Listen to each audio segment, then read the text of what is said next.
चलिए तो आज जीएस की पहली क्लास हम लोग शुरू करते हैं बिना कुछ देरी किए हुए। तो हम सबसे पहले आज जो चैप्टर है वो है नेमिंग। मतलब नेमिंग मतलब कि भारतवर्ष का इतिहास क्या है, भारत का नाम भारत कैसे पड़ा, इसके पीछे पीछे क्या कहानियां हैं, कहाँ से इसके साक्ष्य मिले हैं, किस किताब में इसका मिला है, ग्रंथ में कहाँ पे ये सब मिला है, उसके बारे में आज हम शुरू करते हैं। तो बिना देरी किए हुए हम सीधे अपने टॉपिक पे आते हैं। तो सबसे पहले हम लोग बहुत लोग सुने हैं कि कोई पूछता है कि भाई पहले भारत का क्या नाम था, तो हम लोग कहते थे भारतवर्ष नाम था, ये भारत के नाम पे पड़ा था। तो फिर ये कहाँ से लिया गया उसके बारे में हम लोग पढ़ते थे। भारतवर्ष जो नाम है ये वेदों और पुराणों में पहले सबसे पहले इसका यूज किया गया था, और इसका अर्थ जो होता था वो भरत की भूमि या भरत वंश के वंशजों की भूमि के नाम से जाना जाता था। उसके बाद जब धीरे धीरे हमारे लिटरेचर आए, साहित्य आए, तो उसमें क्या हुआ, उसमें भारतीय ग्रंथों में जो है भारत नाम का बहुत ही ज्यादा रूप से उसका प्रयोग होने लगा। उसके बाद फिर जब यूनानी द्वारा सिंधु नदी के आधार पे इसका नाम दिया गया है। सिंधु नदी जो आप लोग जानते हैं, यहाँ मैप में आप लोग देख सकते हैं, यहाँ पे जम्मू कश्मीर दिख रहा होगा, यहाँ पे एक पहले सिंधु नदी बहती थी जो कि 5 नदियों से मिलके बनी थी। तो सिंधु नदी जो है ये इंडस से उत्पन्न हुआ था, इसके इसका नाम हम लोग इंडिया देने लगे, जो कि अब ये हिंदी का इसका रूप है, हिंदी इंग्लिश रूप है, सॉरी इंग्लिश रूप है। उसके बाद कुछ मुगल या मुस्लिम इतिहासकार आए, जो हमारा एक कॉन्टिनेंट है, तो इसके नीचे हम लोग देख सकते हैं हिंद महासागर श्रीलंका के पास। श्रीलंका इसी हिंद महासागर में ही स्थित है। तो हिंद महासागर के आधार पर मुस्लिम इतिहासकारों ने इसका नाम हिंदुस्तान रखा। अब फिर इसका हमको स्रोत कहाँ से मिलता है वो जानते हैं, इतिहास के स्रोत। तो पहला जो स्रोत हमको देखने को मिलता है वो है धार्मिक ग्रंथ। धार्मिक ग्रंथ में जैसे हमारे धार्मिक ग्रंथ में जैसे हो गए वेद, हो गए उपनिषद, हो गए पुराण, हो गए ब्राह्मण ग्रंथ, हो गए, ये सब मिल गए। और फिर हमको बौद्ध और जैन साहित्य भी मिले, जिस जब इसको पढ़ा गया, इसको देखा गया, तो उसमें हमको इसका स्रोत मिला। उसके बाद दूसरे ग्रंथ जो है ऐतिहासिक ग्रंथ। ऐतिहासिक ग्रंथ में जैसे अर्थशास्त्र कौटिल्य के द्वारा लिखा गया, जो कि राजतरंगड़ी है वो कल्हड़ के द्वारा लिखा गया है। और जो चचनामा है वो अली हामिद अबी बर्क कूफी द्वारा लिखा गया, और अष्टाध्यायी जो पाणिनि है इसके द्वारा लिखा गया। ये ऐतिहासिक ग्रंथों के माध्यम से हम बता सकते हैं।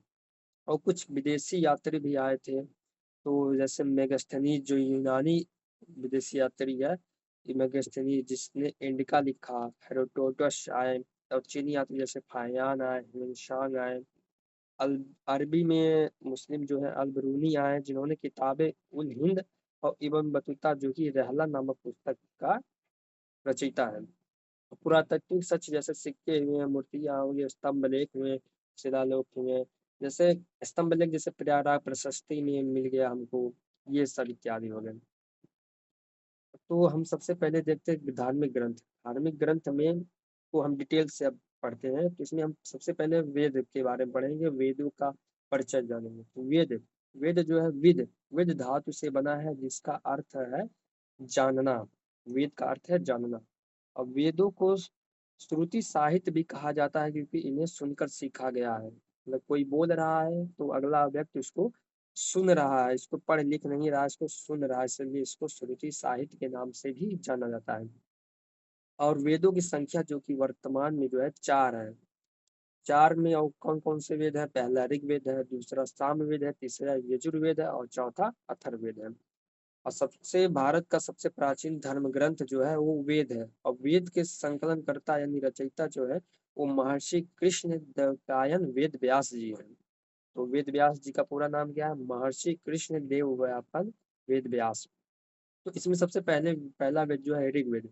ऋग्वेद के बारे में हम लोग डिटेल में पढ़ते हैं। यह जो है सबसे बड़ा और पुराना वेद है। और ऋग्वेद का जो मीनिंग क्या होता है उसको जानते हैं। ये ऋचाओं के क्रमबद्ध ज्ञान व वैदिक संस्कृत भजनों का पवित्र संग्रह को ही हम ऋग्वेद कहते हैं। ऋग्वेद को 10 मंडलों में विभाजित किया गया है, और इसमें 1028 सूक्त हैं। और ऋचाएं वर्सेज जिसमें इसमें बोलते हैं वो 10,462 है।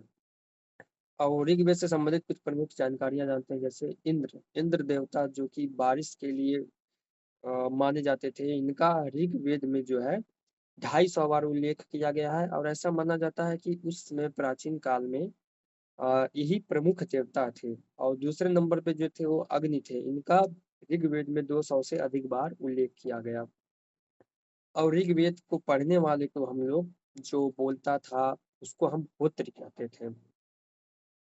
और राजनीतिक व्यवस्था के बारे में जानते हैं तो आर्यों की प्रारंभिक राजनीतिक प्रणाली का इसमें उल्लेख मिलता है।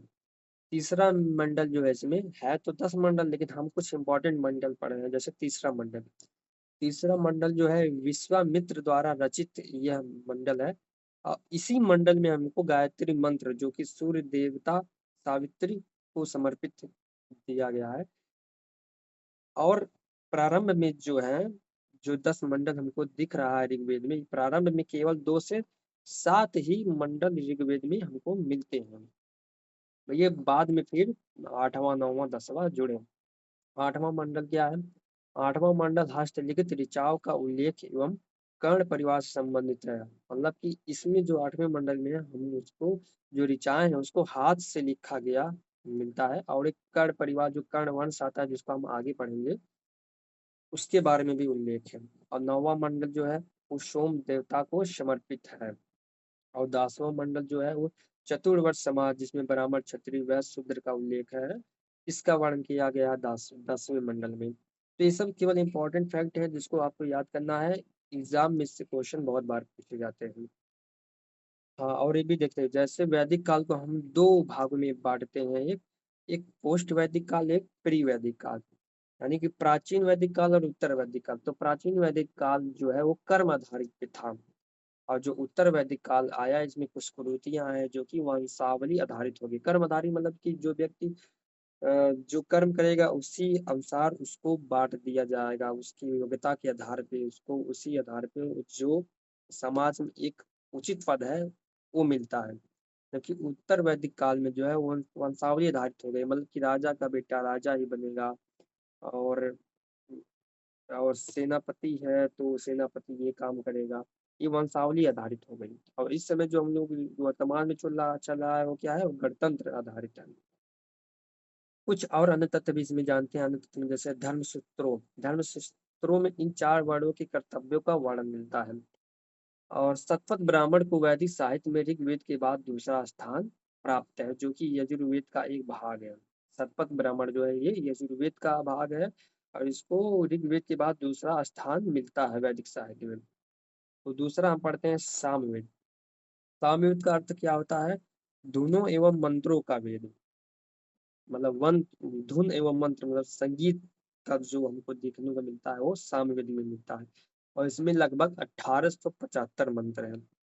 इसकी कुछ प्रमुख जानकारियां हम लोग जानते हैं। यही वेद जो है भारतीय संगीत का जनक माना जाता है।